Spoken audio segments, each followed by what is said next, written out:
Welcome back. It's time now for Medical Moments with Covenant Healthcare. Today we're talking about coronary artery disease. And with me here today is Mayar Jundi. He is the cardiologist with Covenant Healthcare. Thank you for being here with us. Thank you for having me. Now, this is a very important topic for this time of month because it is Heart Awareness Month. So we are drawing attention to heart disease and heart-related illnesses. So for this one in particular, tell us what coronary artery disease is. Coronary artery disease is a medical condition put the patient at risk for heart attacks. So the coronary arteries are the arteries that supply blood to the heart muscle.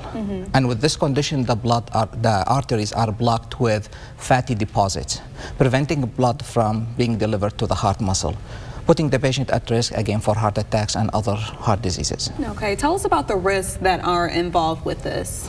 Common risk factors are high blood pressure, diabetes, cholesterol, or high cholesterol, especially if they are unmanaged. Okay. And other risk factors like tobacco abuse, and there are some other risks like genetic and some abnormalities that patient cannot do anything about it. Okay, now what are some everyday things that people can do to hopefully prevent this? It's a good question. Managing those conditions I mentioned, the hypertension, the diabetes, put them under control, exercise, weight loss, give up smoking, living healthy heart life like the one we always talk about it is very important. Visiting the physician, monitoring their blood pressure on a daily basis, make sure everything is under control. Now, are there treatments available for this?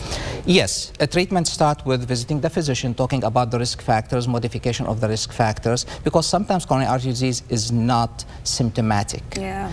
So before it becomes symptomatic, we need to manage those risk factors. We start with medication. If symptoms develop, we have left heart catheterization, putting stents in the coronary arteries. Sometimes some patient needs bypass surgery. Okay, now if people do experience symptoms, what are some things that they, may deal with?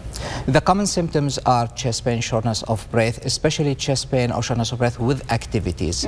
Some of those symptoms are non-specific, especially in females. Okay. Heartburns, feeling fatigue. They don't know why they couldn't do the things they used to do a month ago or a few months back. Those are the common symptoms.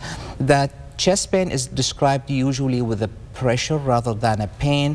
Sometimes it radiates to the back, to the shoulder, to the jaw. Those are the common symptoms we see in patients with coronary artery disease. Okay, very good to know. And lastly, of course, tell us why you're so passionate about the work that you do. So coronary artery disease or the heart disease is the leading cause of death between Americans, men and women.